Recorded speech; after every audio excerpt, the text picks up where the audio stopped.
Good morning friends, welcome to smart GK tricks. Friends, मैं दीपक शर्मा।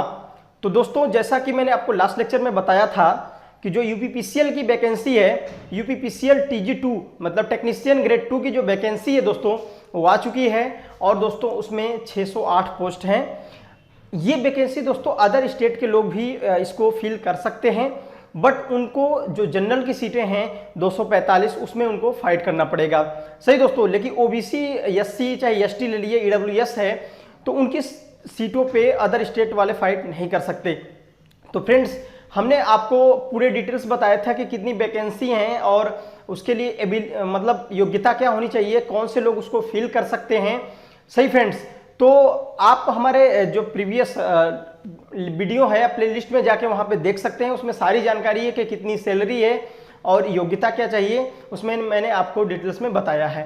अब बात रही कि हम इस यूपीपीसीएल की एग्जाम को क्रैक कैसे करें, हम इसको मतलब क्वालिफाई कैसे करें और कैसे हम यूपीपीसीएल में जॉब लें। तो दोस्तों, उसके पहले सबसे पहले आपको पता होना चाहिए इसका सिलेबस क्या है। तो सिलेबस हम पढ़ें क्या, सबसे इंपॉर्टेंट है। अगर हमें जॉब चाहिए तो हम पढ़ें क्या। तो दोस्तों, सबसे इंपॉर्टेंट है कि आपको पता होना चाहिए कि हमारा सिलेबस क्या है। सिलेबस में मैंने जैसे कि आपको प्रीवियस के वीडियो में बताया था कि जो आपका सिलेबस है वो इंग्लिश, जनरल इंग्लिश 15 नंबर की आती है, जनरल हिंदी 15 नंबर की आती है, रीजनिंग और जीके जो आपके क्वेश्चन है वहां से 20 नंबर क्वेश्चन आते हैं। 50 दोस्तों आपके नॉन टेक्निकल पोर्शन से आते हैं और आपके 150 नंबर अकेले दोस्तों वो आते हैं आपके टेक्निकल के। तो यहाँ पे टेक्निकल मेजोरिटी ग्रुप में है, तो थोड़ा सा टेक्निकल पे ज्यादा जोर देना है, लेकिन ऐसा नहीं है कि नॉन टेक नहीं पढ़ना है। कई बार ऐसा होता है कि हम नॉन टेक को हल्का में रख देते हैं और टेक्निकल बहुत ज्यादा पढ़ लेते हैं, और टेक्निकल बहुत अगर पेपर घूम गया तो नॉन टेक ही क्वालिफाई कराता है। तो हमें दोनों चीजें पढ़नी है और साथ ही साथ कंप्यूटर भी रेगुलर पढ़ना है, क्योंकि आपको पता है कि आप कितना अच्छा मेरिट आपकी बन जाए, बट जब तक आप कंप्यूटर में पास नहीं होंगे आप क्वालिफाई नहीं कहलाएंगे। सही दोस्तों, नंबर कंप्यूटर का जुड़ता नहीं है, लेकिन क्वालिफाई नेचर होना चाहिए, उसमें पास होना चाहिए आपको।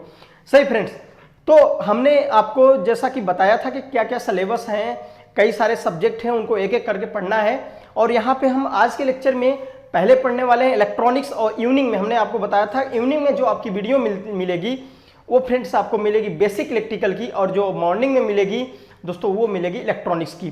तो जैसा कि आज संडे है, तो दोस्तों इवनिंग में आपको हम कुछ इंपॉर्टेंट क्वेश्चन जो प्रीवियस ईयर के आए हुए हैं उसका एमसीक्यू हम प्रोवाइड कराएंगे आपको। ऑब्जेक्टिव क्वेश्चन कल से रेगुलर आपको बेसिक क्लास मिल जाएगी। सही फ्रेंड्स, तो आज हम देखने वाले हैं इलेक्ट्रॉनिक्स के बारे में। सही फ्रेंड्स, तो आइए टाइम न गवाते हुए आप आज का लेक्चर स्टार्ट करते हैं।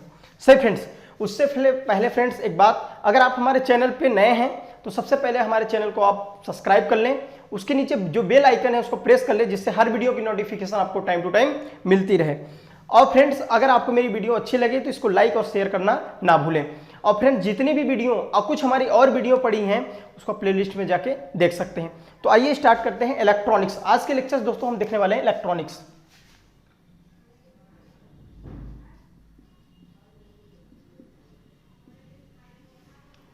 देखिए फ्रेंड्स, इलेक्ट्रॉनिक्स क्या है, क्योंकि यहां से भी क्वेश्चन दोस्तों अच्छे खासे मिलते हैं। तो कंपैरिजन अगर देखें इलेक्ट्रिकल और इलेक्ट्रॉनिक्स की, तो दोस्तों इलेक्ट्रिकल क्या होता है, अगर किसी जो इलेक्ट्रॉन का मूवमेंट है, फ्लो होता है, उसकी स्टडी अगर किसी कंडक्टर में करें। सही दोस्तों, कंडक्टर का मतलब हिंदी में बोलते हैं चालक। अगर किसी चालक में करंट फ्लो की स्टडी करते हैं या इलेक्ट्रॉन फ्लो की स्टडी करते हैं तो दोस्तों उसे बोलते हैं हम चालक, सॉरी उसे बोलेंगे हम इलेक्ट्रिकल। लेकिन अगर हम किसी इलेक्ट्रॉन की फ्लो की स्टडी सेमीकंडक्टर मटेरियल जैसे सिलिकॉन और जर्मेनियम में करते हैं, जो सेमीकंडक्टर मटेरियल होते हैं उसमें हम कर रहे हैं, तो दोस्तों उसे हम बोलते हैं इलेक्ट्रॉनिक्स। सही दोस्तों, बात आती है कि electronics, the father of electronics कौन से हैं। तो दोस्तों द फादर ऑफ इलेक्ट्रॉनिक्स बोला जाता है फ्लेमिंग साहब को। कौन से? जॉन एम्ब्रोस फ्लेमिंग साहब को कहा जाता है। तो आइए देखते हैं इलेक्ट्रॉनिक्स क्या है। डिफिनेशन, यदि इलेक्ट्रॉन फ्लो की स्टडी किसी सेमीकंडक्टर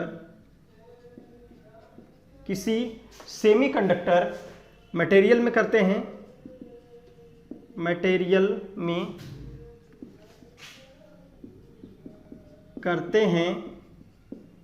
तो उसे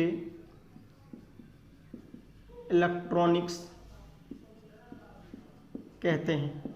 सही फ्रेंड्स, हमने बोला अगर किसी इलेक्ट्रॉन की स्टडी, फ्लो की स्टडी, अगर कोई इलेक्ट्रॉन फ्लो हो रहा है उसकी स्टडी किसी सेमीकंडक्टर मटेरियल में कर रहे हैं, जैसे सेमीकंडक्टर मटेरियल के क्या चीजें, डायोड होता है, ट्रांजिस्टर होता है, एफईटी होता है, मॉसफेट होता है, सीमॉस होता है।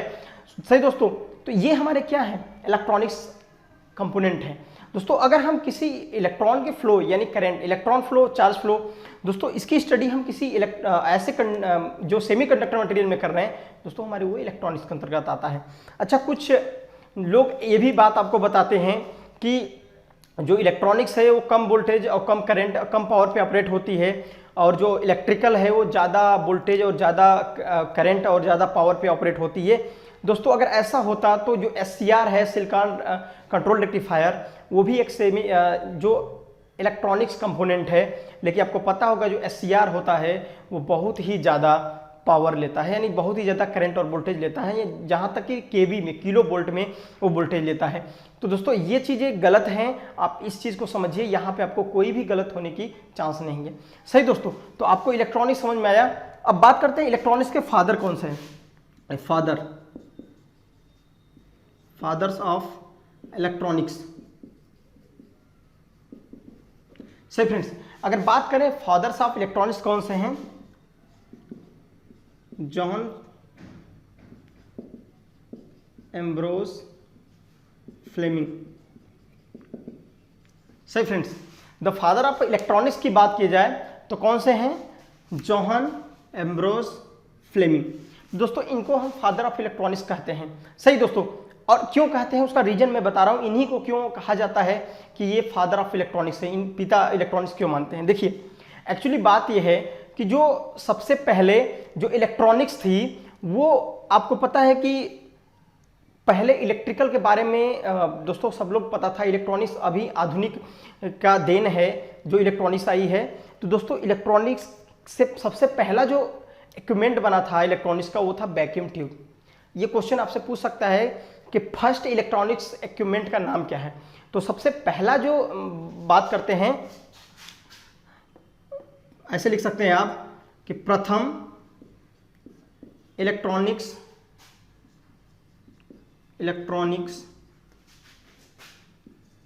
एलिमेंट का नाम, यानी कौन सा एलिमेंट ऐसा है इलेक्ट्रॉनिक्स एलिमेंट जो पहला, सबसे पहले कौन सा इलेक्ट्रॉनिक्स एलिमेंट लाया गया था दोस्तों, तो वो था हमारा वैक्यूम ट्यूब। सही फ्रेंड्स, जो फर्स्ट इलेक्ट्रॉनिक्स जो दोस्तों इन्वेंशन किया गया वो था वैक्यूम ट्यूब। इसको इन्वेंशन किसने किया था दोस्तों, उसका इन्वेंशन किया था जॉन एम्ब्रोस फ्लेमिंग साहब ने। किसने किया था, फ्लेमिंग ने।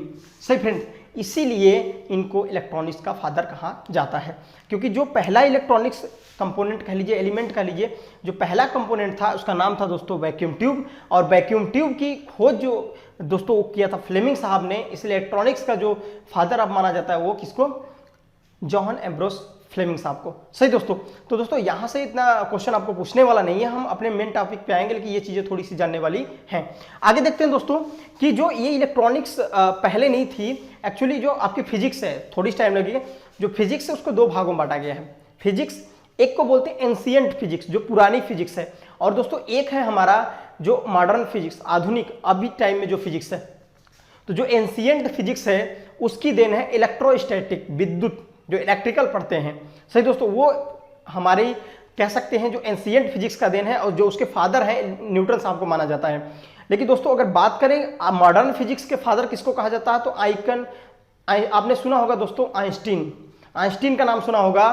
तो आइंस्टीन जो है वो मॉडर्न फिजिक्स के फादर हैं। मॉडर्न फिजिक्स की देन है इलेक्ट्रॉन की, जो इलेक्ट्रॉनिक्स आई। और दोस्तों इलेक्ट्रॉनिक्स की आधुनिक ने आज मोबाइल, रेडियो देख रहे हैं आप, कितनी भी चीज़ें, लैपटॉप, बड़े सब चीज़ें, जो कंप्यूटर का साइज छोटा हो गया, हर चीज़ें एडवांटेज आने लगा, और उसकी पावर लॉसेस कम हो गए, बहुत सारे एडवांटेज हैं जो इलेक्ट्रॉनिक्स आने से। आज मोबाइल फ़ोन चलाते हैं आप, कंप्यूटर चलाते हैं, लैपटॉप चलाते हैं, ये सब किसका देन, इलेक्ट्रॉनिक्स का देन है, मॉडर्न फिजिक्स का देन है। सही दोस्तों, तो इसके अंदर हमें डीपली नहीं जाना है, आगे देखते हैं। तो आपको एक बात समझ में आई होगी कि कि इलेक्ट्रॉनिक्स क्या है। इलेक्ट्रॉनिक्स, अगर किसी इलेक्ट्रॉन की फ्लो की स्टडी हम किसी कंडक्टर में करेंगे, कंडक्टर आप मान लीजिए वो एल्युमिनियम हो सकता है, चांदी हो सकता है, सोना हो सकता है, स्टील हो सकता है, ये हमारे कंडक्टर हैं।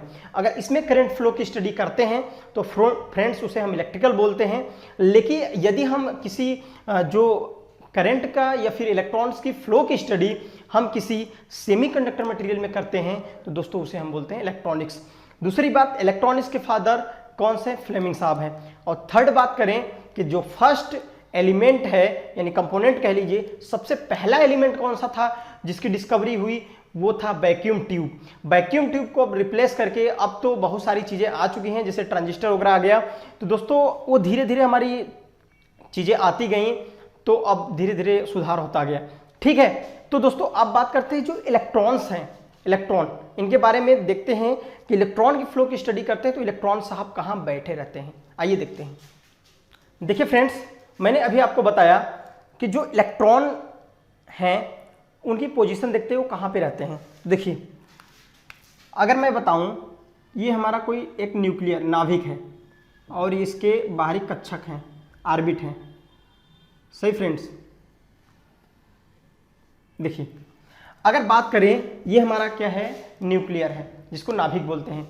दोस्तों जो प्रोटॉन और न्यूट्रॉन्स होते हैं वो दोस्तों हमारे नाभिक में होते हैं। कहाँ होते हैं, नाभिक में। लेकिन अगर बात करें इलेक्ट्रॉन्स की तो दोस्तों इलेक्ट्रॉन क्या करते हैं, हमारे मूवमेंट करते हैं कक्षक में। इलेक्ट्रॉन जो होते हैं दोस्तों वो कक्षक में रहते हैं, ऑर्बिट में रहते हैं और ये मूवमेंट करते हैं, जबकि प्रोटॉन और न्यूट्रॉन क्या होते हैं, न्यूक्लियर में होते हैं। सही दोस्तों, तो अगर बात करें कि जो सबसे बाहरी इलेक्ट्रॉन्स होता है, जो सबसे बाहरी ऑर्बिट, आउट ऑर्बिट रहेगा, बाहरी कक्षा में रहेगा, उसके पास ज़्यादा एनर्जी होगी कि अपना कक्षक छोड़ के निकल जाए, क्योंकि इनका जो अंदर इसके हैं दोस्तों उनका अष्टक पूरा होता है, लेकिन वो अपने को रिप्लेस नहीं कर सकते। और लेकिन जो बाहरी कक्षक में होता है उसके पास इतनी एनर्जी होती हो कि बाहरी कक्षक में चला जाए। तो ये दोस्तों ये केमिस्ट्री के टॉपिक है, हमें उतना नहीं जाना है। अगर बात करें कि इलेक्ट्रॉन्स फ्लो होने से क्या होता है, electron flow, the rate of flow of charge या the rate of flow of electron to called current. आप बोलते हो ना कि आवेश प्रवाह की दर को विद्युत धारा कहते हैं, या आप बोल सकते हो इलेक्ट्रॉन प्रवाह की दर को विद्युत धारा कहते हैं। सही फ्रेंड्स, तो ये बातें आपको पता है, आप इसको बता सकते हैं। तो करंट कहते हैं, आपको पता है कि करंट, अब बात करते हैं करंट है तो करंट जाएगी कहाँ से, फ्लो कहाँ से होगी। सही है, यानी एक बात तो समझिए, इलेक्ट्रॉन फ्लो की जो हमने बोला ना, आवेश प्रवाह की दर कह लीजिए या फिर इलेक्ट्रॉन प्रवाह की दर कह लीजिए, तो ये इलेक्ट्रॉन में चार्ज कितने होते हैं, ये क्वेश्चन आपको पूछते रहते हैं, इंपॉर्टेंट डेटा है, आप डेटा इसको नोट कर लीजिए फ्रेंड्स। देखिए अगर बात करें इलेक्ट्रॉन्स जो कि न्यूक्लियर में रहते हैं, ये प्रोटॉन्स और ये हमारे न्यूट्रॉन्स। देखिए दोस्त, सबसे पहले हम बात करते हैं चार्ज की और दूसरा बात करेंगे इनके मास की, जो इनका द्रव्यमान होता है। ये इसको बोलते हैं दोस्तों आवेश, और ये होता है हमारा द्रव्यमान। सही फ्रेंड्स, इलेक्ट्रॉन, प्रोटॉन और न्यूट्रॉन। सही है, इनकी डिस्कवरी इनके नाम से ही पता कर लोगे। एक ट्रिक है ईंट पर नाच। इलेक्ट्रॉन की जो खोज किया था जे थॉमसन ने किया था, प्रोटॉन की जो खोज किया था वो रदरफोर्ड ने किया था, और दोस्तों न्यूट्रॉन की जो खोज किया था वो किया था चैडविक साहब ने। तो इस ट्रिक से आप याद कर सकते हैं, जैसे मैंने बोला ईंट पर नाच, इससे इलेक्ट्रॉन खोज जे थॉमसन, थॉमसन बोलते हैं, जे थॉमसन। सही फ्रेंड्स, पास से हो गया आपका प्रोटॉन। अब प्रोटॉन की खोज किसने किया, रदरफोर्ड ने किया था, रदरफोर्ड। सही है, अब न से आता है न्यूट्रॉन, न्यूट्रॉन, इसकी खोज किसने किया दोस्तों, चैडविक ने, चैडविक। सही फ्रेंड्स, तो कई बार आपको जो आपका यूपीपीसीएल TG2 है बहुत ही लो लेवल के क्वेश्चन कभी जब उठा देता है, तो यहाँ से भी पूछने के चांसेस हैं। तो इस चीज़ को आप लर्न कर लीजिएगा कि इलेक्ट्रॉन की खोज किसने किया था, तो इलेक्ट्रॉन की खोज किया था जे थॉमसन साहब ने, और दोस्तों प्रोटॉन की खोज अगर बात करें तो रदरफोर्ड साहब ने किया था, और न्यूट्रॉन की बात करें तो चैडविक ने किया था। तो 3 पॉइंट यहाँ से आपको मिलते हैं। अब देखते हैं इलेक्ट्रॉन की। दोस्तों इलेक्ट्रॉन पे जो चार्ज होता है -1.6 × 10⁻19 कूलाम। सही दोस्तों, इसका चार्ज होता है। कूलाम क्या होता है, आवेश का मात्रक होता है। सही दोस्तों, दूसरा प्रोटॉन पे देखते हैं दोस्तों, +1.6 × 10⁻19 कूलाम। सही दोस्तों, ये प्लस में होता है। अगली बात करते हैं जो न्यूट्रॉन, ये दोस्तों उदासीन होता है, उदासीन, कोई चार्ज इस पर नहीं होता है। सही है, कई बार आपके एग्जाम में ये चीजें पूछ ली जाती हैं डायरेक्ट कि एक प्रोटॉन पे कितना चार्ज होता है या एक इलेक्ट्रॉन पे कितना चार्ज होता है। तो ये चीजें आपको समझ में आनी चाहिए फ्रेंड्स। अब इनके मास के बारे में पूछते हैं, द्रव्यमान के बारे में। तो इनका द्रव्यमान अगर देखा जाए, इलेक्ट्रॉन का जो द्रव्यमान होता है 9.1 × 10⁻13 किलोग्राम। सही फ्रेंड्स, ये क्या होता है इलेक्ट्रॉन का द्रव्यमान। दूसरा बात करते हैं प्रोटॉन की। दोस्तों प्रोटॉन का होता है 1.67 × 10⁻27 किलोग्राम। और दोस्तों अगर बात करें न्यूट्रॉन की तो इसका भी होता है 1.67 × 10⁻27 किलोग्राम। तो दोस्तों ये है डेटा, कुछ आपको इसको लर्न कर लेना है। सही फ्रेंड्स, क्योंकि ये चीजें आपको डायरेक्ट यहाँ से आपको डायरेक्ट वैल्यू पूछ देता है। आपको पूछेगा कि एक प्रोटॉन में कितना द्रव्यमान होता है, एक प्रोटॉन का द्रव्यमान कितना होता है, आपको ये वैल्यू लर्न होनी चाहिए कि 1.67 × 10⁻27 किलोग्राम। सही दोस्तों, तो आपको ये चीजें ध्यान देने वाली हैं और इनके जो जिसने खोजा उसको भी ध्यान देने वाला है। तो हम बात किए थे कि जो इलेक्ट्रॉन्स है एक्चुअली होता क्या है, इनके देख लीजिए मास जो है, इलेक्ट्रॉन इनसे प्रोटॉन और न्यूट्रॉन के अपेक्षा बहुत हल्का होता है, यानी उसका जो द्रव्यमान है वो बहुत ही कम होता है। तो दोस्तों इसीलिए इलेक्ट्रॉन के फ्लो के कारण, अब कुछ लोग में डाउट होता है कि जब इलेक्ट्रॉन है प्रोटॉन क्यों नहीं मूव करता, क्योंकि उसका जो मास है दोस्तों वो ज्यादा होता है। सही दोस्तों, अगर बात करें इलेक्ट्रॉन का जो मास होता है 1840 टाइम कम होता है प्रोटॉन से, यानी प्रोटॉन उससे 1840 गुना ज्यादा होता है। सही दोस्तों, तो ये चीजें हैं, आपको यहां से ये डेटा आपको नोट कर लेना है और इसको पढ़ना है, इसको लर्न करना है। सही दोस्तों, यहां पे एक शब्द आया है चार्ज, आवेश। इसके बारे में हम डिस्कस कर देते हैं। ये चार्ज क्या है? तो दोस्तों आपको ध्यान देने वाली बात है, चार्ज क्या होता है। चार्ज कोई वस्तु नहीं है, कोई ऑब्जेक्ट नहीं है, चार्ज एक फिनोमिना है, घटना है। चार्ज एक घटना है। वो कैसी घटना? देखिए, हम बोलते हैं कि चार्ज, अगर कोई भी ऑब्जेक्ट है, एक ऑब्जेक्ट को दूसरी ऑब्जेक्ट से आप रगड़ते हैं तो उसमें किसी दूसरी वस्तु को अट्रैक्ट करने का एक फोर्स मिलता है, बल मिल जाता है उसको। तो दोस्तों बोलते हैं कि ये चीज वस्तु चार्ज हो गई। जैसे मैंने बोला, पेन को आप बाल से कुछ टाइम तक रगड़ोगे तो वो छोटी छोटी चीजों को आप जमीन पे ले जाना, कुछ चीजों को अट्रैक्ट करता है। तो ये चीज हो क्या गई? चार्ज। इस बात को किसने बताया था? कुछ लोग ये बताते हैं कि थेल्स साहब ने दोस्तों ये बताया था कि दो वस्तुओं को अगर आपस में रगड़ते हैं तो मैग्नेटिक फोर्स उत्पन्न होता है। लेकिन जो विलियम गिलबर्ट थे, इनकी बातों गलत करके बताया था कि दो वस्तुओं को ऑब्जेक्ट को आपस में रगड़ेंगे तो वहां पे एक इलेक्ट्रिकल फोर्स उत्पन्न होता है। तो इस बात को ध्यान देना है आपको। और ये चीजें आपसे पूछने वाली नहीं है कि कौन क्या कहा था, ये इंपॉर्टेंट है कि चार्ज होता क्या है, ये ज्यादा इंपॉर्टेंट है। तो चार्ज एक ऐसी घटना है जिससे यह पता चलता है कोई भी वस्तु या तो दूसरी वस्तु को अट्रैक्ट कर सकती है या तो रिपल कर सकती है। यानी या तो वो अट्रैक्ट कर सकती है या तो उसको रिपल कर सकती है, यानी आकर्षण या प्रतिकर्षण बल का अनुभव कराती है कोई वस्तु, वो क्या है? चार्ज। जिसके कारण, सही दोस्तों, जैसे मैंने बोला कि अगर मैंने बाल से इसको रगड़ा तो ये चार्ज हो गया, चीजों को अपनी ओर अट्रैक्ट कर दिया, तो क्या हुआ? चार्ज हुआ ना, यही चार्ज है। लेकिन दोस्तों आपके जैसे बुक में लिखा होगा कि धारा प्रवाह की मात्रा को हम विद्युत आवेश कहते हैं, उस चीज को हम बेसिक इलेक्ट्रिकल पढ़ेंगे तो वहां पे डिफाइन करते चलेंगे, क्योंकि यहां से क्वेश्चन भी आपको डायरेक्ट पूछते हैं। सही दोस्तों, आगे हम बात करेंगे कि चार्ज के बारे में आपने समझ लिया। चार्ज का जो यूनिट होती है दोस्तों वो कूलाम होती है। कूलाम क्यों होती है? क्योंकि कूलाम साहब ने चार्ज संबंधी दो नियम दिए थे। एक्चुअली चार्ज दो टाइप का होता है, एक को बोलते हैं दोस्तों पॉजिटिव चार्ज और सेकंड होता है नेगेटिव चार्ज। सही दोस्तों, अगर अनलाइक चार्ज होंगे, क्या मैंने बोला? Unlike charge. अनलाइक चार्ज एक दूसरे को दोस्तों क्या करते हैं? अट्रैक्ट कहें तो आकर्षित करेंगे। मतलब दो अगर आपके पास चार्ज हैं, एक प्लस है और माइनस, अलग अलग चार्ज हैं, तो दोस्तों अनलाइक चार्ज उसको बोलते हैं, एक दूसरे को क्या करेंगे? वो आकर्षण करेंगे। लेकिन अगर मैंने बोला कि सेम लाइक चार्ज हो, क्या हो दोस्तों? Like charge.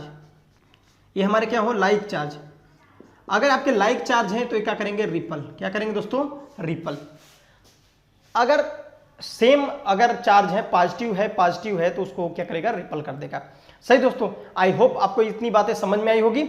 अब हमने समझ लिया कि करंट अगर फ्लो होगी किसी सेमीकंडक्टर मटेरियल में, जैसे सिलिकॉन और जर्मेनियम से बनी हुई मटेरियल में, तो दोस्तों हम उसे इलेक्ट्रॉनिक्स कहते हैं। लेकिन अगर बात करें कि इलेक्ट्रॉनिक सेमीकंडक्टर मटेरियल में फ्लो होगी तो ये सेमीकंडक्टर, और वही बात हमने आपको बताया कि अगर वही करंट या फिर इलेक्ट्रॉन्स किसी कंडक्टर में फ्लो होते हैं तो दोस्तों उसे हम इलेक्ट्रिकल बोलते हैं। देखिए फ्रेंड्स, हम देखने वाले हैं कंडक्टर के बारे में।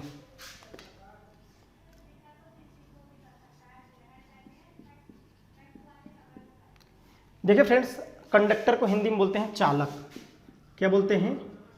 चालक। आप इसको साथ साथ नोट करते चलिए, क्योंकि ज़्यादा इंपॉर्टेंट है, आप नोट्स बनाते चलें, क्योंकि आप जब एग्जाम देने जाएंगे तो ये नोट्स बहुत ही इंपॉर्टेंट है, आपको हेल्प करते हैं एग्जाम देने के लिए। कोई भी प्रॉब्लम आपको नहीं होगी जब आप नोट्स बनी होगी तो आप अपना, क्योंकि अपना लिखा हुआ जल्दी समझ में आता है।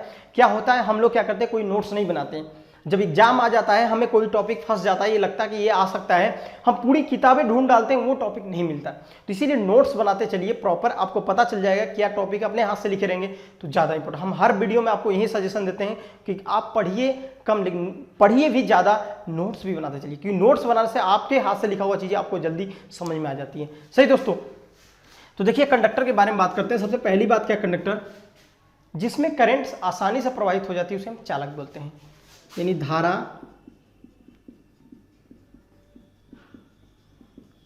आसानी से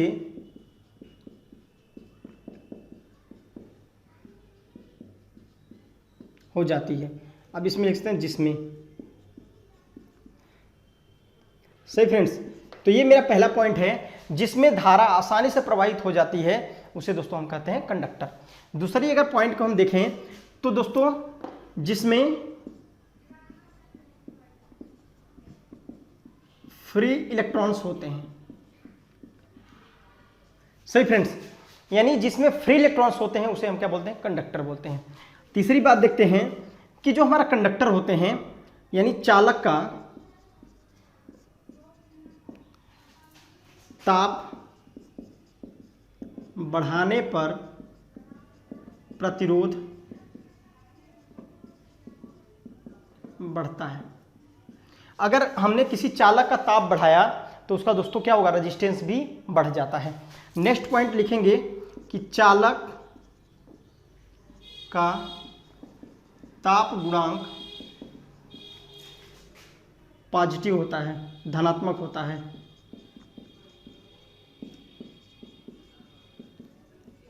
सही फ्रेंड्स, अगर बात करें चालक का तो दोस्तों चालक की जो हमारी रजिस्टिविटी होती है, रजिस्टिविटी जिसको प्रतिरोधकता बोलते हैं, रजिस्टिविटी लो होती है एंड हाई कंडक्टिविटी। सही फ्रेंड्स, अगर बात करें किसी कोई अगर कंडक्टर है तो उसका जो रजिस्टिविटी जिसको बोलते हैं प्रतिरोधकता, क्या बोलेंगे दोस्तों, प्रतिरोधकता, इसकी जो प्रतिरोधकता निम्न होती है तथा जो उसका दोस्तों कंडक्टिविटी चालकता उच्च क्या होती है, इसकी चालकता उच्च होती है। सही फ्रेंड्स, तो ये चीजें हैं। देखिए दोस्तों, ये सारे इंपॉर्टेंट है पॉइंट, हर पॉइंट मोस्ट इंपॉर्टेंट है जो आपको यहाँ से क्वेश्चन पूछ सकता है, इसीलिए आप इसको नोट करते चलें। देखिए कंडक्टर क्या है, कंडक्टर अगर बात करें, कंडक्टर आपको जिसको तार बोलते हैं घर पे, ये कंडक्टर होता है। आपके घरों में जो वायर होता है उसको तार बोलते हैं ना, वायर, उसी को वायर को हम क्या बोलते हैं, टेक्निकल भाषा में कंडक्टर बोलते हैं, क्योंकि इसमें क्या होती है, करंट हमारी इजीली फ्लो हो जाती है दोस्तों। ये हमें हमारा क्या होता है, कंडक्टर होता है। सही है, तो कई बार पूछ देता है कि conductor AWG SWG standard wire gauge द्वारा इसकी दोस्तों मोटाई हम थिकनेस से मेजर कर लेते हैं इसका। सही दोस्तों, तो यहाँ से भी क्वेश्चन पूछता रहता है, आपको बता दिया जाएगा जब वहां जाएंगे तो फ्रेंड्स कंडक्टर क्या है, चालक, एक वायर यानी एक तार होता है, जो गांव में आप तार बोलते हैं देहाती भाषा में। तो दोस्तों अगर कोई वायर की बात कर लें तो वायर किसमें होगा, जिसमें करंट मतलब फ्री इलेक्ट्रॉन्स हो, जिसमें धारा आसानी से प्रवाहित हो जाए, जिसका अगर ताप बढ़ाएं, इंक्रीज कराएं तो उसका रेजिस्टेंस भी इंक्रीज हो जाए। अगर दोस्तों उसके टेम्परेचर कोफिशिएंट की बात करें, जिसको ताप गुणांक बोलते हैं इंग्लिश में, दोस्तों बोलते हैं टेम्परेचर कोफिशिएंट। क्या बोलेंगे, टेम्परेचर कोफिशिएंट क्या होता है दोस्तों, पॉजिटिव होता है। अगर हम ताप गुणांक की बात कर लें तो जो चालक होता है उसका टेम्परेचर कोफिशिएंट पॉजिटिव होता है। दोस्तों अगला बात कर रहे थे कि अगर कोई चालक है तो उसकी जो प्रतिरोधकता होती है वो दोस्तों कम होती है, और जो कंडक्टिविटी होती है, चालकता, वो दोस्तों ज़्यादा होती है। सही दोस्तों, अगला एक पॉइंट और आप नोट कर लीजिए, ऑल मेटल, जितने भी धातुएं हैं वो दोस्तों विद्युत का चालक होती हैं। सभी धातुएं विद्युत का चालक होती हैं। ऑल मेटल्स, जो जितने भी मेटल्स होते हैं दोस्तों वो कंडक्टर होते हैं। विद्युत का क्या होते हैं? कंडक्टर। चालन, उसमें धारा चलन हो सकता है, लेकिन यहाँ पे ध्यान देने वाली एक ऐसा मेटल है जो दोस्तों लिक्विड के रूप में पाया जाता है। नॉर्मल टेम्परेचर पे वो लिक्विड के रूप में पाया जाता है, जिसको पारा बोलते हैं। इसी पारा को दोस्तों हम सुपर कंडक्टर भी बोलते हैं, लेकिन वो माइनस टेम्परेचर पे वर्क कर सकता है। सही दोस्तों, तो ये ध्यान देने वाली बात है कि जो पारा है उसको सुपर कंडक्टर कहते हैं, और पारा एक ऐसा मेटल है जो कि लिक्विड के रूप में पाया जाता है। सही दोस्तों, अगला एक पॉइंट और मोस्ट इंपॉर्टेंट है कंडक्टर से लेके। सही फ्रेंड्स, देखिए कंडक्टर बोलते हैं चालक का फॉरबिडेन एनर्जी गैप बहुत कम होता है, लगभग शून्य। लगभग कितना होता है दोस्तों? शून्य। सही दोस्तों, तो ये कंडक्टर के मोस्ट इंपॉर्टेंट पॉइंट है कि जो फॉरबिडेन एनर्जी गैप, बहुत ही इंपॉर्टेंट बात समझने वाली बात है कि जो हमारा कंडक्टर होता है दोस्तों, देखिए जो अगर हम कंडक्टर की बात कर लें तो ये हमारा, देखिए हम इसको आपको समझाना चाहते हैं।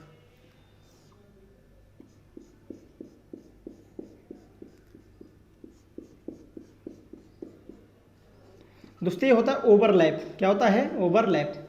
ओवरलैप का मतलब समझ रहे हैं कि एक के ऊपर जैसे ब्लैक कलर का यहाँ पे एक मैंने पेंट किया है, उसके ऊपर ग्रीन कलर का पेंट कर दिया, तो क्या हो गया? ओवरलैप। एक के ऊपर एक होना, वो हमारा होता है ओवरलैप। सही दोस्तों, तो देखिए ये हमारा ओवरलैप है। और बात करें, इसी को हम बोलते हैं फॉरबिडेन एनर्जी गैप। क्या बोलते हैं? Forbidden energy gap.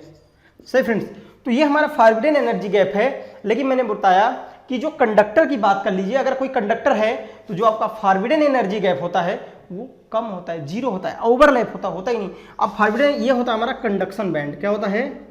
Conduction band. और दोस्तों ये होता है हमारा बैलेंस बैंड। सही फ्रेंड्स, आपसे अगर क्वेश्चन पूछा जाएगा कि अगर कोई कंडक्टर है तो उसका जो फॉरबिडेन एनर्जी गैप कितनी होती है, तो 0 इलेक्ट्रॉन वोल्ट। आप कितना लिखोगे? 0 इलेक्ट्रॉन वोल्ट। सही फ्रेंड्स, आप बात कहोगे सर जी इलेक्ट्रॉन वोल्ट क्या है? इलेक्ट्रॉन वोल्ट दोस्तों एनर्जी की यूनिट होती है। आपको जो हम दोस्तों इलेक्ट्रॉन वोल्ट के बारे में पढ़ाया जाएगा, लेकिन आप इतना अभी समझिए कि जो इलेक्ट्रॉन वोल्ट होता है वो एनर्जी क्या होती है दोस्तों? यूनिट होती है। यानी एनर्जी की यूनिट क्या होती है? Electron volt.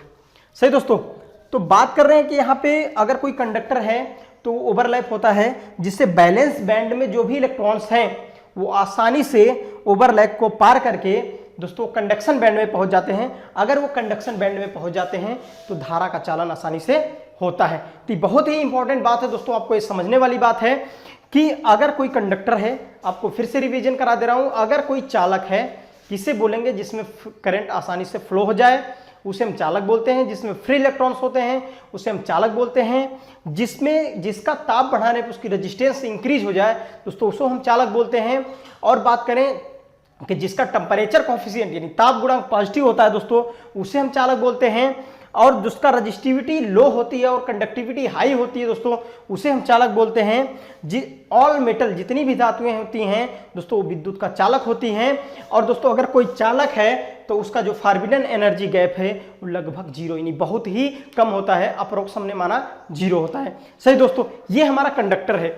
तो दोस्तों ये हमने माना कि ये कंडक्टर है, लेकिन एक अच्छा कंडक्टर होने की मेरिट क्या है, मतलब उसकी प्रॉपर्टी क्या होनी चाहिए, उसके बारे में सोचते हैं। देखिए दोस्तों, किसी की प्रॉपर्टी हम कैसे जानते हैं? अगर कोई भी हमें चीज़ें खरीदनी है, नॉर्मली प्रैक्टिकली लाइफ में आप देख लीजिए, आपको अगर एक सेव खाना है तो आप सेव खरीदने के लिए मार्केट जाते हो, तो आपका फोकस क्या होता है कि सेव अच्छी क्वालिटी का होना चाहिए और सस्ता भी होना चाहिए। अच्छी क्वालिटी भी हो और सस्ता भी होना चाहिए। तो दोस्तों अगर अच्छी क्वालिटी सस्ता देखते हैं, सबसे पहले आप रेट पूछते हैं भाई कि कितने रुपए किलो है, सही है, तो बताता है आपको, तो आप सोचते हैं कि इसका रेट भी कम रहे और चीज़ भी ऐसा नहीं कि महंगा खरीद के लाए हैं उसमें अंगुली घुस जा रहा है, नहीं ऐसा नहीं है दोस्तों। आपको क्या होता है कि क्वालिटी भी चाहिए और लो कास्ट की भी हो, और सबसे इंपॉर्टेंट बात होना चाहिए वो इजीली अवेलेबल हो। आपको जो सेव खाना है वो यहीं पे मिले, आपके आसपास मिले, ऐसा नहीं कि वो अफ्रीका में मिले तो आप अफ्रीका जाओगे सेव लेने, ऐसा नहीं। तो वही कंडीशन कंडक्टर के साथ है। एक अच्छे कंडक्टर, एक अच्छे वायर, अच्छे तार का कंडीशन क्या होना चाहिए, सबसे पहली बात कि वो इजीली अवेलेबल हो। आप इंडिया में यूज कर रहे हो कंडक्टर तो इंडिया में अवेलेबल होना चाहिए, इजीली अवेलेबल हो, लो कास्ट वाला होना चाहिए। और दोस्तों लो कास्ट वाला होने के साथ साथ क्या होना चाहिए कि हमने बोला कि लो कास्ट होना चाहिए, लो कॉस्ट, इजीली अवेलेबल। और तीसरी अगर बात करें तो टिकाऊ, अच्छा होना चाहिए, गुड, बेस्ट स्ट्रेंथ वाला होना चाहिए। सही दोस्तों, तो ये हमारे क्या है, एक कंडक्टर की मेरिट है। आपको अच्छा कंडक्टर चाहिए तो उसकी जो इजीली अवेलेबल हो, लो कास्ट वाला होना चाहिए, मतलब स्ट्रॉन्ग, मतलब हाई जो बोलते हैं ना कंडक्ट मैकेनिकल स्ट्रेंथ उसका होना चाहिए, जल्दी टूट ना जाए। सही दोस्तों, तो अदर टाइप से कई सारे इसके एडवांटेज हैं जो कंडक्टर के, ये हमारी क्या होती हैं, मेरिट होती हैं। सही दोस्तों, तो आई होप समझ में आया होता है। अब क्वेश्चन ये पूछता है कि who is the best conductor, कौन सा सबसे अच्छा चालक होता है, जो क्वेश्चन आता है। आइए देखते हैं। देखिए फ्रेंड्स, जैसे कि आपको क्वेश्चन पूछ सकता है, निम्न में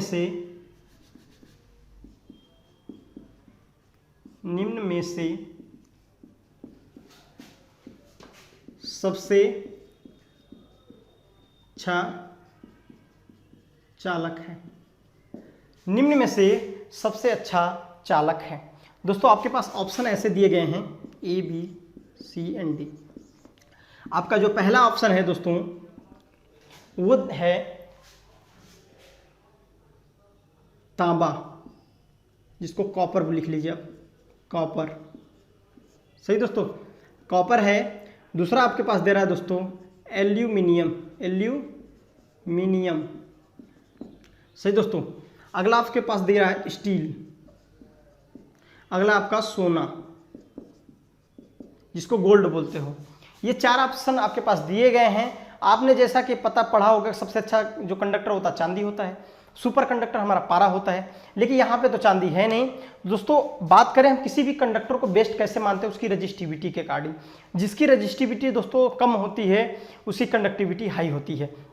तो बात करें यहाँ पे आपका कॉपर राइट आंसर हो जाएगा कि जो कॉपर की दोस्तों कंडक्टिविटी रजिस्टिविटी होती है इन स्टील और एल्युमिनियम इन तीनों से दोस्तों कम होती है। इसलिए हम दोस्तों कॉपर को प्रीफर करते हैं, copper is the best conductor. सही, इन चारों में ऑप्शन में। लेकिन रियली में आपको एग्जाम में कैसे पूछेगा किस चीज़, एक पॉइंट बता रहा हूँ इससे आपको क्लियर हो जाएगा। अगर सबसे अच्छा बात करें कंडक्टर की, सबसे अच्छे नंबर पर आती है, पहले नंबर पर चांदी आती है, दूसरे नंबर पर दोस्तों आएगी हमारा तांबा, जिसको कॉपर बोलते हैं। सही दोस्तों, कॉपर। उसके बाद दोस्तों आपका आता है गोल्ड, जिसको हम सोना बोलते हैं। उसके बाद दोस्तों आता है एल्युमिनियम, उसके बाद आता है आपका स्टील, ऐसे ईटीसी। तो ये हमारे एक क्रम है जो कि जिसको आपको याद करना है कि सबसे अच्छा कंडक्टर चांदी है, उसके बाद हमारा कॉपर आता है, उसके बाद गोल्ड आता है, उसके बाद कई लोग तो ये चीज़ें कन्फ्यूजन कि कई आपके जो ITI के स्टूडेंट है वो कई सारी बुकें पढ़े हैं, उस बुकों में गलत लिखा हुआ है, उसमें ये लिखा हुआ है कि सबसे अच्छा जो कंडक्टर है वो सोना है। तो ये चीज़ें ध्यान दीजिए कि आप अच्छी बुकें पढ़िए और कन्फ्यूजन मत पालिए हमेशा। ये चीज़ें आपको याद होनी चाहिए कि सबसे अच्छा कंडक्टर अगर चांदी होता चांदी को लगाओगे, अगर चांदी नहीं है तो कॉपर लगाओगे, जैसे कि इस ऑप्शन में आपको दिया था। और यहाँ पे एक बात और लिख लेना कि जो सुपर कंडक्टर होता है, सुपर चालक कंडक्टर, तो दोस्तों सुपर कंडक्टर हम बोलते हैं पारा को। सही दोस्तों, जो हमारा पारा होता है वो सुपर कंडक्टर होता है। अगला पॉइंट देखने वाले हैं दोस्तों इंसुलेटर के बारे में। किसके बारे में देखने वाले हैं? इंसुलेटर। आइए देखते हैं। देखिए फ्रेंड्स, अभी हम देखने वाले हैं इंसुलेटर।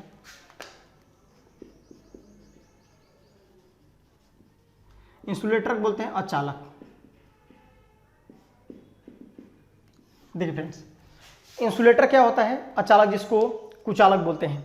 देखिए तो सबसे पहली पॉइंट, नो फ्री इलेक्ट्रॉन, इसमें कोई मुक्त इलेक्ट्रॉन नहीं होंगे, धारा प्रवाहित नहीं होगी। ठीक है, लिख सकते हैं कि इसमें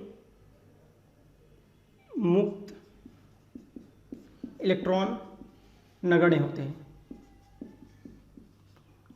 मुक्त इलेक्ट्रॉन नगण्य मतलब नहीं होते हैं, न के बराबर होते हैं। सही दोस्तों। दूसरी बात अगर करें, कोई हमारा इंसुलेटर है तो उसमें धारा का चालन नहीं होगा, यानी किसी भी इंसुलेटर में धारा का चालन नहीं होता है। अब बात करते हैं कि अगर कोई इंसुलेटर है उसका ताप बढ़ाएंगे, ताप बढ़ाने पर जो उसका रेजिस्टेंस, प्रतिरोध, सही दोस्तों, जो प्रतिरोध है वो क्या होता है? कम हो जाता है। दोस्तों ये सारे इंपॉर्टेंट पॉइंट है, आप नोट करते चलिए साथ साथ। ताप बढ़ाने पर रेजिस्टेंस क्या होता है, कम हो जाता है। अगला पॉइंट लिखते हैं, इसका जो ताप गुणांक होता है, ताप गुणांक, जिसको इंग्लिश में बोलते हैं टेम्परेचर कोफिशिएंट, टेम्परेचर कोफिशिएंट। दोस्तों इसका जो टेम्परेचर कोफिशिएंट होता है वो निगेटिव होता है, ऋणात्मक होता है। सही फ्रेंड्स, अगर बात करें कि कोई अचालक है, इंसुलेटर है, उसका जो ताप गुणांक होता है क्या होता है दोस्तों, तो उसका ताप गुणांक नेगेटिव होता है। सही दोस्तों, अगला पॉइंट देखते हैं कि अगर कोई इंसुलेटर, अच्छा इंसुलेटर की बात कर ले, इंसुलेटर में क्या होता है, high resistivity and low conductivity. सही फ्रेंड्स, अगर कोई अच्छा आपका कंडक्टर है तो उसमें जो रजिस्टिविटी होनी चाहिए वो हाई होनी चाहिए, सॉरी इंसुलेटर अच्छा होगा तो उसकी रजिस्टिविटी हाई होनी चाहिए, यानी धारा को अपोजिशन करने वाला बहुत ज़्यादा होना चाहिए। रजिस्टिविटी यानी यहाँ रजिस्टेंस जो शब्द लिखा रहा हूँ वो क्या होता है, धारा, किसी पदार्थ का वह गुण होता है जो धारा का अपोज करता है। आपको कोई पूछ सकता है रेजिस्टेंस क्या होता है, क्योंकि जो बेसिक क्लास पढ़ाऊंगा तो उसमें रेजिस्टेंस क्या है, वोल्टेज क्या है, करंट सब पढ़ाया जाएगा, लेकिन इलेक्ट्रॉनिक्स क्लास है तो हाँ चीज़ें बता दूंगा आपको कि रेजिस्टेंस क्या होता है, धारा का अपोज करता है, विरोध करता है, उसे हम दोस्तों रेजिस्टेंस कहते हैं। किसी पदार्थ का वह गुण जो धारा के प्रवाह में रुकावट उत्पन्न करता है उसे हम बोलते हैं रेजिस्टेंस बोलते हैं, इसका मात्रक ओम होता है। सही, आपको नोट कर सकते हैं इसको। तो अगला पॉइंट अगर बात करें दोस्तों कि इंसुलेटर में अगर कोई कुचालक है तो दोस्तों उसका जो फॉरबिडन एनर्जी गैप होता है, फॉरबिडन एनर्जी गैप दोस्तों, अगर कोई इंसुलेटर, उसका जो फॉरबिडन एनर्जी गैप होगा वो 5 इलेक्ट्रॉन वोल्ट से ज़्यादा होता है। कितना, 5 इलेक्ट्रॉन वोल्ट से ज़्यादा। सही दोस्तों, इसकी जो एनर्जी गैप होता है, ईजी लिख सकते हैं, वो 5 इलेक्ट्रॉन वोल्ट से ज़्यादा होता है। सही दोस्तों, तो आप देखिए जैसे कि आपका फॉरबिडन एनर्जी की बात करें तो हमने बताया कि ये आपका कंडक्शन बैंड होता है, कंडक्शन बैंड, और ये होता है आपको दोस्तों बैलेंस बैंड। सही फ्रेंड्स, यानी बैलेंस बैंड से इलेक्ट्रॉन जब तक कंडक्शन बैंड में नहीं पहुंचते तब तक कोई धारा का चलन नहीं होता।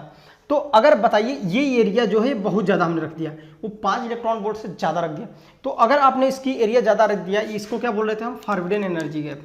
क्या दोस्तों बोल रहे थे, एनर्जी गैप, ईजी से पता कर रहे हैं, ईजी। सही दोस्तों, ये फॉरबिडन एनर्जी गैप है। अगर ये एरिया बहुत ज़्यादा है, सही दोस्तों, और कितना है ये एरिया, ये है easy equal two is greater than 5 electron volt, यानी 5 इलेक्ट्रॉन वोल्ट से ज़्यादा वैल्यू हो, क्या हो, 5 इलेक्ट्रॉन वोल्ट से अगर ज़्यादा है तो दोस्तों उसे बोलते हैं हम इंसुलेटर। कई बार डायरेक्ट क्वेश्चन पूछ देगा कि निम्न में से कुचालक है जिसका फॉरबिडन एनर्जी गैप क्रमशः दे देगा 11 electron volt, 5 electron volt, 0.3 electron volt, अलग अलग करके दोस्तों आपको कंडीशन दे दिया जाएगा। तो आपको एक बात याद रखनी है कि जब भी इंसुलेटर की बात आएगी तो वहाँ पे जो फॉरबिडन एनर्जी गैप है वो 5 इलेक्ट्रॉन वोल्ट से अधिक होता है। सही फ्रेंड्स, तो आपको आई होप ये बातें समझ में आई होंगी कि ये कंडक्शन बैंड है, ये बैलेंस बैंड होता है, इसमें एरिया इतनी ज़्यादा होती है कि जो बैलेंस बैंड के इलेक्ट्रॉन हो कंडक्शन बैंड में आसानी से इजीली नहीं पहुंच पाते, और दोस्तों नहीं पहुंच पाते तो कंडक्शन क्रिया नहीं होती, और कंडक्शन क्रिया नहीं हो पा रही तो दिस इज इंसुलेटर, यानी जिसको बोलते हैं कुचालक। आई होप आपको समझ में आई होगी ये बातें। तो फिर से समझ लीजिए क्या है दोस्तों, इंसुलेटर क्या है, इंसुलेटर जिसमें धारा का चलन नहीं होगा उसे हम कुचालक कहते हैं, जिसका ताप गुणांक दोस्तों निगेटिव होता है, जिसका ताप बढ़ाने पर रेजिस्टेंस घटता है। सही दोस्तों, और बात करें जिसका फॉरबिडन एनर्जी गैप बहुत ज़्यादा होता है, जिसका forbidden energy gap 5 electron volt से ज़्यादा होता है, या लिख सकते हैं बहुत ज़्यादा होता है, उसे दोस्तों हम बोलते हैं क्या, इंसुलेटर। अब बात करते हैं इंसुलेटर में कौन कौन से आते हैं, जैसे एग्जाम्पल की बात कर लें, इसका एग्जाम्पल ले लें। एग्जाम्पल कौन कौन से हैं जो इंसुलेटर, तो दोस्तों आपके इंसुलेटर आपके आ गए, रबर है, माइका जिसको अभ्रक बोलते हैं हिंदी में, रबर हो गया, माइका हो गया, प्लास्टिक हो गया, ग्लास हो गया, ग्लास इंसुलेटर आते हैं। सही दोस्तों, और ईटीसी कर लीजिए, बहुत सारे सिरेमिक है, माइका है, ये सब क्या होते हैं, हमारे इंसुलेटर होते हैं। चलो ठीक है, आपने देखा होगा कि जो वायर, जो आपके घर में तार होता है, वायर होता है, उसके ऊपर एक लेयर चढ़ी होती है, उसको लेयर को मतलब एक ऊपर लगा होता है जो आप पकड़ते हैं तो आपको करंट नहीं लगता, वो होता है पीवीसी, इंसुलेटर वो भी होता है, उसके कंडक्टर के जस्ट ऊपर जो लगा होता है उसे दोस्तों, जिसको आप छील कर उसको अलग करते हैं दोस्तों, वो चीज़ होती है हमारी क्या, उसे बोलते हैं इंसुलेटर। और वो किस मटेरियल का बना होता है, तो पीवीसी दोस्तों, पीवीसी मतलब पॉलीविनाइल क्लोराइड, ये भी एक प्रकार का इंसुलेटर होता है। पीवीसी बोलते हैं पॉलीविनाइल क्लोराइड, एक प्रकार की ये भी इंसुलेटर होता है जो उसके ऊपर हमने चढ़ा के रखते हैं कि जो प्रोटेक्शन हो, जिससे क्या हो कि हमें किसी को घर में शॉक न लगे। सही दोस्तों, तो ये बातें आपको समझ में आई होंगी।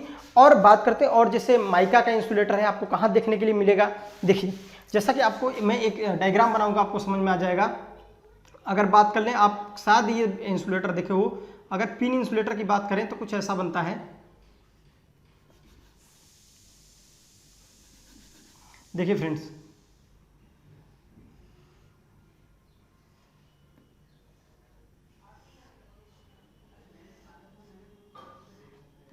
सही फ्रेंड्स, तो शायद आपने ये चीजें देखी होंगी वहां पे।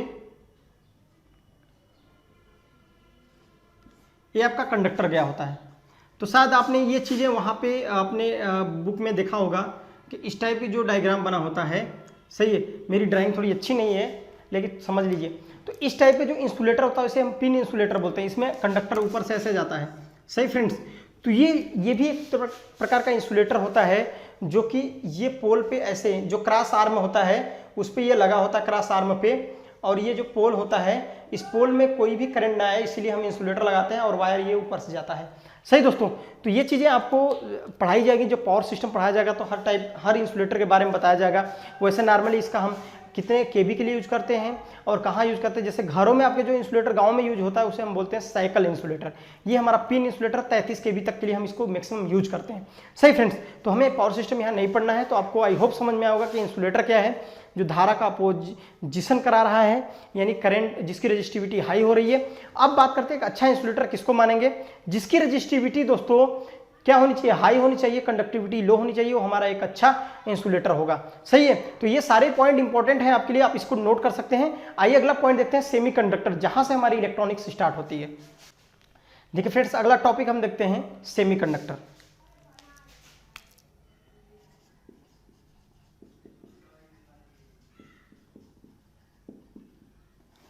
अगला टॉपिक हमारा क्या है, सेमीकंडक्टर। अब बात करते हैं ये सेमीकंडक्टर क्या होता है। दोस्तों सेमीकंडक्टर की अगर हम बात करें तो सेमीकंडक्टर क्या होता है कि जिसमें धारा का चालन चालक तथा कुचालक के मध्य हो, मिड में हो, उसे दोस्तों हम बोलते हैं अर्धचालक, यानी हिंदी में क्या बोलते हैं इसको, अर्धचालक। अभी हमने आपको एक चीज बताया था कि अगर किसी सेमीकंडक्टर अर्धचालक में करंट की फ्लो की स्टडी करते हैं तो दोस्तों वो हमारा कहलाता है इलेक्ट्रॉनिक्स। हम इलेक्ट्रॉनिक्स पढ़ रहे हैं तो सेमीकंडक्टर क्या आता है, पहला पॉइंट आप लिख सकते हैं, जिसमें धारा का चालन चालक तथा कुचालक के मध्य होता है। जिसमें धारा का जो चालन होता है चालक कुचालक के मध्य होता है, उसे दोस्तों हम क्या बोलते हैं, अर्धचालक बोलते हैं। अगला पॉइंट बात करें कि अगर अर्धचालक का ताप बढ़ाएंगे तो रेजिस्टेंस क्या होगा, तो दोस्तों इसका भी ताप बढ़ाने पर, देखिए अर्धचालक का ताप बढ़ाने पहले रेजिस्टेंस बढ़ता है लेकिन फाइनली घटता है, इसीलिए हमें अगर पूछता है क्वेश्चन तो आप लगाएंगे घटता है। ताप बढ़ाने पर प्रतिरोध घटता है। सही दोस्तों, अगला पॉइंट अगर देखा जाए तो इसका जो ताप गुणांक होता है, जिसको टेम्परेचर कोफिशिएंट बोलते हैं, वो दोस्तों हमारा होता है नेगेटिव। ताप गुणांक ऋणात्मक होता है, जिसको नेगेटिव बोलते हैं। ठीक है, अगर कोई सेमीकंडक्टर है उसका ताप गुणांक पूछ देगा आप क्वेश्चन कि किसी सेमीकंडक्टर का जो टेम्परेचर कोएफिशिएंट क्या होता है, पॉजिटिव होता है, नेगेटिव होता है कि बोथ होता है, इनमें से कोई नहीं, तो आपको लगाना क्या ऑप्शन है कि नेगेटिव होता है। सही, हम ऑब्जेक्टिव क्वेश्चन आपको करा देंगे जो कि बार बार एग्जाम में पूछ रहे हैं। सही दोस्तों, अगला पॉइंट अगर हम देखें कि अब बात करते हैं फॉरबिडन एनर्जी गैप की। फॉरबिडन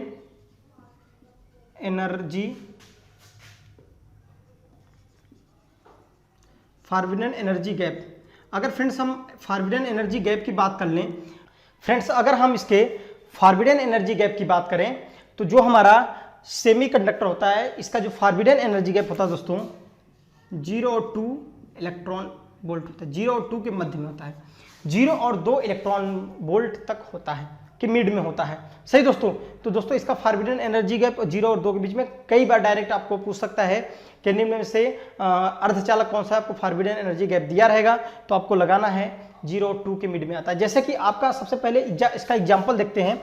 फॉरबिडन एनर्जी गैप जो होगा, अगर बात कर लें ये, सही दोस्तों, अगर बात करें कि हमारा कंडक्शन बैंड है, कंडक्शन बैंड, और ये हमारा वैलेंस बैंड, सही फ्रेंड। तो इंसुलेटर में ये एरिया बहुत ज़्यादा होती है जिससे कंडक्शन बैलेंस बैंड से कंडक्शन बैंड में इलेक्ट्रॉन जा नहीं पा रहे थे। लेकिन दोस्तों यहाँ पे कुछ एरिया कम होती है।